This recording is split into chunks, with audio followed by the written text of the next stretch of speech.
পটল চিংড়ি তো সবাই করে, এক একজন এক এক রকম মশলা দিয়ে পটল চিংড়ি তৈরি করে। তো আমি কিভাবে পটল চিংড়ি রেসিপি করি সেটাই আপনাদের সঙ্গে শেয়ার করব। হ্যালো বন্ধুরা, আমি শিল্পী, ইউনিক শিল্পীস কিচেনে সবাইকে স্বাগত। তো চলে আসলাম নতুন একটা রেসিপি নিয়ে। আজকে আমার রেসিপি হচ্ছে আলু দিয়ে পটল চিংড়ি রেসিপি। চলুন বন্ধুরা, তাহলে বেশি দেরি না করে আমরা রেসিপিটা শুরু করে নিই। পটল চিংড়ি বানানোর জন্য এখানে আমি নিয়ে নিয়েছি 3 টুকরো আদা, নিয়ে নিয়েছি 7 থেকে 8টা কাঁচা লঙ্কা, একটা ছোটো সাইজের পেঁয়াজ, একটা মিডিয়াম সাইজের টমেটো, আর নিয়ে নিয়েছি 600 গ্রাম পটল, আর নিয়ে নিয়েছি 250 গ্রাম আলু। তো এবার পটলটাকে আমি এভাবে খোসা ছাড়িয়ে নিয়েছি। এবার আমি পটলটাকে পিস পিস করে কেটে নিচ্ছি। একটা পটলকে আমি 2 টুকরো করে কেটে নিয়েছি, আর একটা আলুকে আমরা 8 টুকরো করেছি। আর লঙ্কাটা আপনারা আপনাদের স্বাদ অনুযায়ী নিয়ে নেবেন, যে যেরকমভাবে ঝাল খান সেরকমভাবে লঙ্কাটা নেবেন। তো আমি যেরকম ঝাল খাই সেভাবেই লঙ্কাটা নিয়েছি।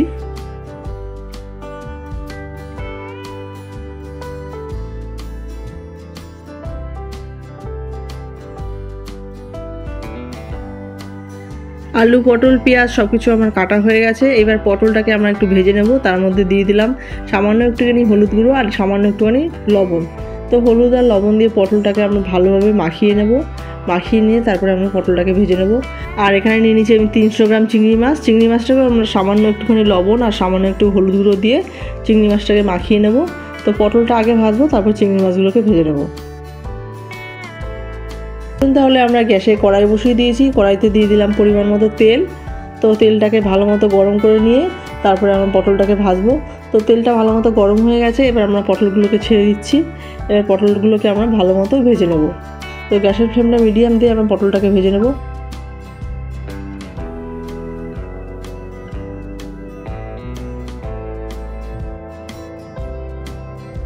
তো পটলটা ওদিকে ভাজা হতে থাকুক, এদিকে আমরা একটা মশলা করে নিই। মিক্সার মেশিনে আমরা আদা, টমেটো আর কাঁচা লঙ্কাটা দিয়ে দিলাম, আর সামান্য একটু জল দিয়ে দিলাম। এবার আদা, কাঁচা লঙ্কা আর টমেটো একটা পেস্ট, সুন্দর একটা পেস্ট তৈরি করে নিলাম। আর এদিকে দেখুন পটলটা আমার ভাজা হয়ে গেছে। তো খুব বেশি আমি পটলটাকে ভাজিনি, পটলগুলো আমার কচি।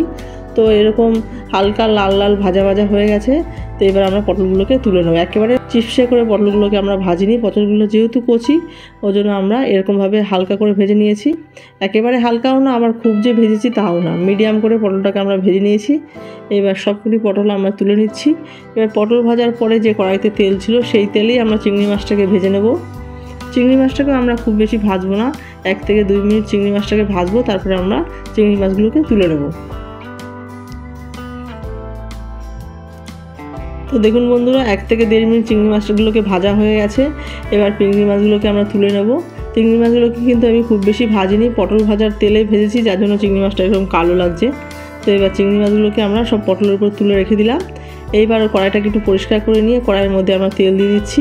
এখানে আমরা 25 থেকে 30 গ্রাম মতো তেল দিয়েছি। সেই তেলের মধ্যে আমরা ফোড়ন দিয়ে দিচ্ছি একটা তেজপাতা, একটা শুকনো লঙ্কা, সামান্য জিরে। তো তেজপাতা, জিরে, শুকনো লঙ্কা একটুখানি লাল লাল হয়ে যাবে, 20 থেকে 30 সেকেন্ড ভাজা ভাজা হয়ে যাবে। তারপরে এর মধ্যে যে পেঁয়াজটা কুচিয়ে রেখেছিলাম সেই পেঁয়াজটা এর মধ্যে আমি দিয়ে দেবো। পেঁয়াজটা যদি আপনারা না খেতে চান তাহলে পেঁয়াজটা স্কিপ করে দিতে পারেন, আর যদি পেঁয়াজটা খেতে চান তাহলে অবশ্যই পেঁয়াজটা দিয়ে নেবেন, সেটা আপনাদের মর্জি অনুযায়ী। তো পেঁয়াজটা 60% ভাজা হলে তারপরে আমরা যে আলুটা আছে সে আলুগুলো দিয়ে দেবো। তো আলুর সঙ্গেও পেঁয়াজটা ভালো মতো ভাজা হয়ে যাবে। তো আলুটা আমরা 2 মিনিট মতো ভেজে নেব। পেঁয়াজ আর আলু একসঙ্গে ভাজা ভাজা হয়ে যাবে। তো 1 থেকে 2 মিনিট পর আলুটা ভাজা ভাজা হয়ে গেছে। এইবার আমরা এই আলুর মধ্যে দিয়ে দেবো যে মিক্সার মেশিনে মশলাটা করে রেখেছিলাম, আদা, কাঁচা লঙ্কা, টমেটো, সেই মশলাটা এবার আমরা এর মধ্যে দিয়ে দেবো। তো গ্যাসের ফ্লেমটা এই সময় আমার মিডিয়াম করা আছে। তো একেবারে হাই করে রাখিনি, তাহলে মশলাগুলো পুড়ে যাবে। তো মিডিয়াম ফ্লেমে করে আমরা কাঁচা লঙ্কা, টমেটো আর আদাটাকে কষিয়ে নেব 2 মিনিট মতো। তো কাঁচা লঙ্কা, আদা, টমেটো কষে গেছে। তার বাদবাকি যে টমেটো টুকরো ছিল সেই টমেটোটা আমরা এর মধ্যে দিয়ে দিলাম। আর দিয়ে দিলাম 1 চামচ জিরে গুঁড়ো, 1/2 চামচ ধনের গুঁড়ো, 1/2 চামচ লঙ্কার গুঁড়ো, আর দিয়ে দিচ্ছি 1/2 চামচ হলুদ গুঁড়ো, আর দিয়ে দিচ্ছি স্বাদ অনুযায়ী লবণ। পটল ভাজাতে আমরা লবণ দিয়েছিলাম, আর এখানে একটু লবণ দিয়ে দিলাম। আর যে মশলা করার যে বাটিটা ছিল সেই বাটি ধোয়া একটু জল দিয়ে এবার মশলাটাকে আমরা ভালো মতো কষিয়ে নেব। তো মশলাটা ভালো মতো কষা হয়ে গেলে, মশলা থেকে তেল ছেড়ে দিলে তার মধ্যে আমরা দিয়ে দিলাম সামান্য একটু চিনির গুঁড়ো। তো চিনিটা দিলে রান্নাটা খেতে স্বাদ আসে এবং রান্নার কালারটাও খুব সুন্দর আসে। তো চিনিটা দিয়ে আবার একটুখানি কষিয়ে নিয়েছি। তো দেখুন বন্ধুরা, মশলাটা ভালো মতো কষানো হয়ে গেছে। এইবার আমরা এর মধ্যে দিয়ে দিচ্ছি যে পটল আর চিংড়ি মাছটা ভেজে রেখেছিলাম সেটা। তো পটল, চিংড়ি মাছ, আলু সব কিছু দিয়ে আবারও 1 থেকে 1.5 মিনিট মতো একটু কষিয়ে নেব। তো কষানো হয়ে গেলে ভালো মতো তারপরে আমরা এর মধ্যে গরম জল অ্যাড করে দেবো। তো দেখুন বন্ধুরা, আলু, পটল, চিংড়ি সব কষানো হয়ে গেছে। এইবার এর মধ্যে আমরা দিয়ে দিলাম সামান্য একটুখানি জল। তো আমি পটল চিংড়িটা একটু মাখা মাখা করবো, তার জন্য জলটা খুব বেশি দেবো না। তো যেটুকু সেদ্ধ হতে লাগবে সেইটুকু পরিমাণ মতো দিয়ে দিলাম জল। এবার পটল চিংড়িটাকে আমি একটু সেদ্ধ হতে দেবো। তো 10 মিনিট মতো পটল চিংড়িটাকে সেদ্ধ করে নিলাম। দেখুন বন্ধুরা, জল অনেকটা টেনে নিয়েছে, পটল, আলু সব কিছু সেদ্ধ হয়ে গেছে। এই যে খুন্তিতে দেখে নিলাম আলুগুলো সেদ্ধ হয়েছে কি না, সব কিছু পুরোপুরি রেডি। এইবার নামানোর আগে আমরা এর মধ্যে অ্যাড করে দেবো সামান্য একটুখানি গরম মশলা। তো এই গরম মশলাটা আমার বাড়িতে বানানো গরম মশলা, যার জন্য অল্প একটু দিলাম। আর দিয়ে দিলাম হাফ চামচের থেকে একটু কম ঘি।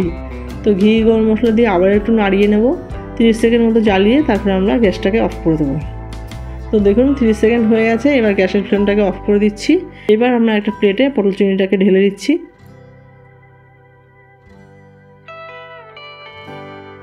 তাহলে বন্ধুরা, আজকে আমার পটল চিংড়ির রেসিপিটা কেমন হয়েছে আপনারা সবাই কমেন্ট করে জানাবেন। আর রেসিপিটা ভালো লেগে থাকলে please like, comment, share and subscribe করতে ভুলবেন না। চ্যানেলের নতুন বন্ধু হয়ে থাকলে চ্যানেলটিকে সাপোর্ট করবেন, পাশে থাকবেন। দেখা হচ্ছে পরবর্তী কোনো ভিডিওতে, পরবর্তী কোনো রেসিপি নিয়ে। আপনারা সবাই ভালো থাকবেন, সুস্থ থাকবেন। চলুন বন্ধুরা, তাহলে টাটা।